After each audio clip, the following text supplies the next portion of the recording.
டைட்டிலுக்கு ஏற்ற மாதிரி தான் படம் இருக்குது. ரொம்ப சூப்பராக இருக்குது. பிளாக் பஸ்டர் ஹிட்டுங்க அடித்து சொல்கிறேன். கண்டிப்பாக வந்து 100% 100 நாள் தாண்டி கூட போகும். ஏன்னா அந்த அளவுக்கு வந்து எனக்கு பிடிச்சிருக்கு. வந்த படங்கள்லேயே வந்து இந்த படம் வந்து பெஸ்ட்டு.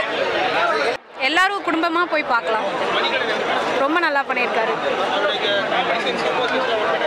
எல்லாமே நல்லா ஒர்க் அவுட் ஆகிருக்கு. ஃபர்ஸ்ட் ஹாஃபில் நல்லாவே சிரிப்பு வருது, செகண்ட் ஹாஃபில் நல்லா எமோஷ்னலாக இருக்குது. ஸோ குழந்தைங்கள்லேருந்து பெரியவங்க வரைக்கும் எல்லாருமே போய் பார்க்கலாம். ஒரு குடும்பஸ்தனாக இருக்கிறவங்களுக்கு என்னென்ன பிரச்சனைலாம் இருக்கும், அதுலேருந்து எப்படியெல்லாம் ரெக்கவர் ஆகி வரணும், குடும்பங்களுக்குள்ளே இருக்கிற டைனமிக்ஸ் பற்றி தான் இருக்குது படம். நல்ல மெசேஜ் சொல்லியிருக்காங்க.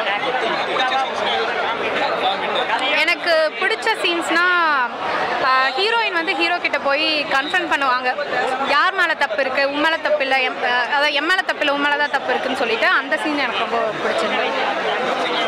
மியூசிக்கும் ரொம்ப நல்லா பண்ணியிருக்காரு. அவரோட ஃபஸ்ட்டு படம் ரொம்ப நல்லா பண்ணியிருக்காரு. கிளைமேக்ஸ் தான் முக்கியமாக வந்து கொஞ்சம் சோகமாக எமோஷனலாக போயிட்டு இருக்கும்போது கிளைமேக்ஸ் வந்து ஒரு ரிலீவிங் பாயிண்ட்டாக இருந்தது. ரொம்ப சிரிச்சுட்டே நல்ல மெசேஜ் போயிட்டுருக்கு, ஆனால் சிரிச்சுட்டே அதை வந்து பார்க்குற மாதிரி இருந்தது. நல்லா இருந்தது. கண்டிப்பாக ஃபீல் குட் மூவியாக இருக்கும். இந்த கேரக்டர் வந்து ஹீரோவோட அக்கா பொண்ணு ப்ளஸ் தம்பியோட ஒய்ஃப்.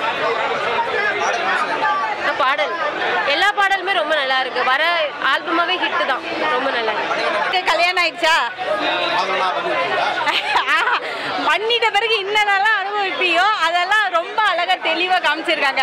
வெங்காயம் தக்காளி கொண்டு விலை ஏற்றத்துலேருந்து நடுவில் வேலை போயிடுச்சுன்னா எவ்வளோ கஷ்டப்படுவேன் ஃபேமிலி ரன் பண்ணோம், எல்லாம் நேச்சுரலாக இருக்குது. எனக்கு மணிகண்டன் கிட்ட பிடிச்ச ப்ளஸ்ஸே என்ன தெரியுமா, எதையுமே வந்து அப்படியே அழட்டிக்காமல் அப்படியே சால்ட்டாக முடிகிறார் பார், அதுதான்.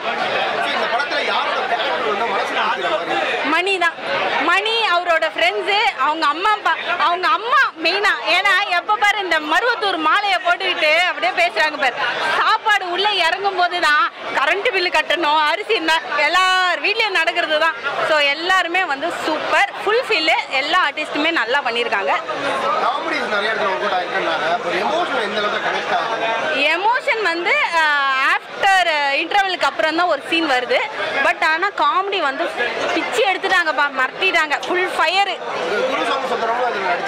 ஆமாம், அவரும் எல்லார் வீட்லேயும் அப்பா எப்படி என்ன பண்ணுவாங்க, பேசாமல் இருப்பாங்க. ஒரு கட்டத்துக்கு மேலே வந்து நம்ம வளர்ந்துட்டோம், கல்யாணம் ஆயிடுச்சுன்னு பேசாமல் இருக்கான். ஆனால் அப்பான்றது எப்போ வேணால் நம்மளை தட்டி கொடுப்பாருன்றது அது ஒரு உதாரணம்.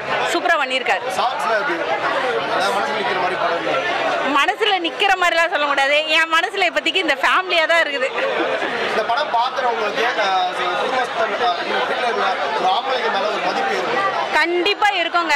இந்த படத்தை வந்து பார்த்தீங்கன்னா அந்த ஹஸ்பண்ட் கேரக்டர் வந்து அந்த சம்பளத்தை வச்சு பொண்டாட்டி அம்மா அப்பா எல்லாரையும் எப்படி மெயின்டைன் பண்ணுறாங்க. சில விஷயத்துலலாம் வீட்டுக்கு சொந்தக்காரங்க வந்தாலும் போய் அரிசியை ஓப்பன் பண்ணி பார்க்குறாரு பாருங்க. ஏன்னா அவங்களுக்கு சாப்பாடு போடணும். இதெல்லாம் இது சின்ன சின்ன விஷயம்லாம் அந்த ஹஸ்பண்டோட பெயின் காமிச்சிருக்காங்க. குடும்பஸ்தன் பிளாக் பஸ்டர்.